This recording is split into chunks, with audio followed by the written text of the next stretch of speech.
What I want to look at in this video is how you assess work and then can give feedback to students. So there's a couple of ways you can start going about doing this, and it's really at this point just about how you're going to access that work. One way is to go into the classwork tab where we set the work in the first place, and you've got all the work there and you can just click through it and then view each of those assignments, pretty similar to how a student would do that.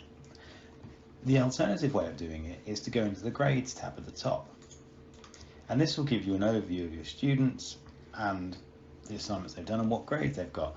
Now this is a really good way of seeing what things are outstanding in terms of students not submitting it or things you just haven't marked yet, and this is another way of accessing work as well. Okay, so you could, for instance, here go into the question that we set, which is this second one in, and then you could start viewing bits of work that you wanted to look at. So we could go and do that now. Now, I've loaded this one up specifically because in terms of this, it was just a simple question, so it wasn't a large assessment that we set here. And I just wanted to show off one method that you can use to start giving feedback to students about work.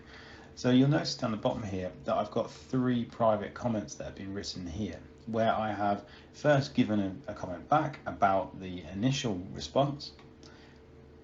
The student then has responded to that, and then I've given further feedback as well. So we've kind of got that conversational style feedback going on there. For this kind of assignment or assessment though, you are really quite limited in terms of the types of feedback you can give. Okay, so what we're going to look at instead is the more traditional form of assessment. So if we jump back into our class, and I'm going to go in through the classwork point of view here, because I think this probably, I find at least, is the way in which I've done this. I find it a little bit sort of clunky going through that grades.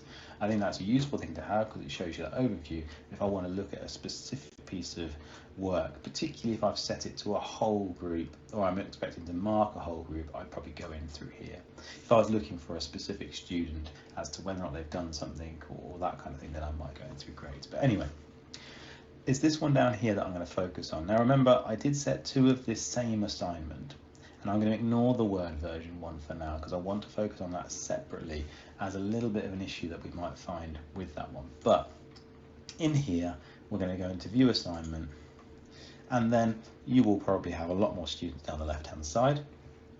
But what we need to do is then click onto one of those students. So we're going to start marking this one. We'll jump into that. It loads it up in a new tab,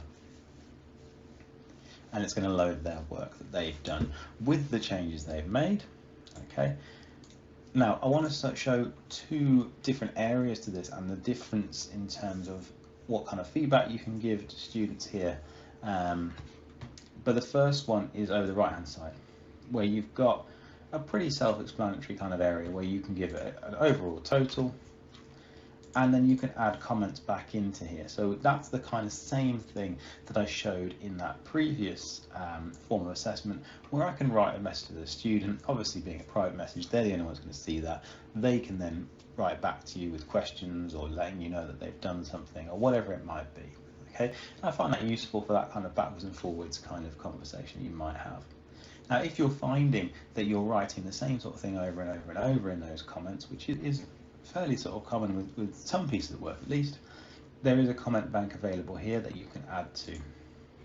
So I've added a couple of example things into here. So if I wanted to use that, for instance, there's just a little kind of almost like 2 pages on top of each other. So let's say I want to do that one. I could click that and copy it, and now I could just go into my comment here and paste that in.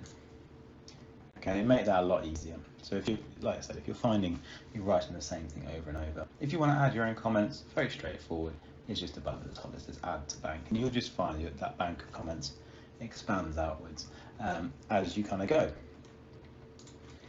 Probably will take a little bit more time is dealing with how you can add feedback here in the document itself.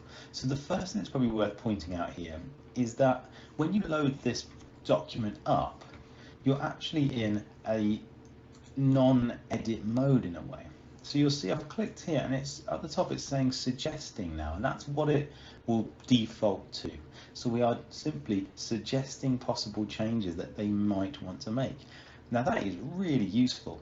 So I found that especially useful when I've been doing things like students sending personal statements through and that kind of thing, where they want me to look at it and give an opinion about it, but they want to be the one that's going away and changing it and doing that kind of thing. Or on a larger essay, maybe it'd be very, very useful there, where you could suggest things that you want to change. So for instance, if I wanted to say actually something they've written is not particularly suitable, you could put in something else into here. So let's say we wanted to change that, and we wanted to change it to, and you'll notice it's kind of put a little comment to the side with the suggested change, and they can either accept that or reject it. Okay, what you might want to do though is change it and actually change it into editing mode, where you can make an actual change to it. Now this, if you're designing your assessments in a similar way to what I've done, and I would recommend that actually, and I'll talk a little bit about why I've designed this assessment in this way, sort of template in this way in a moment, but I've changed that to edit mode, and now I can actually put in marks as we go along. The other thing which you can do, which is similar to the replace idea, is you can start adding comments through things. So if you've got particularly in a larger piece of work, so things like an essay or a piece of coursework, you can take certain parts of that work, so you could highlight it, or you could highlight question 1 or some sort of part of it, and you'll notice this little plus appears at the side, and that's going to be adding a comment in. And here we can start giving suggestions, things like that, and I found that a really useful way of giving feedback, particularly, like I said, on larger pieces of work, like vocational courses, where they've got to write out large projects potentially, or pieces of coursework, or whatever it might be. And we just write in here,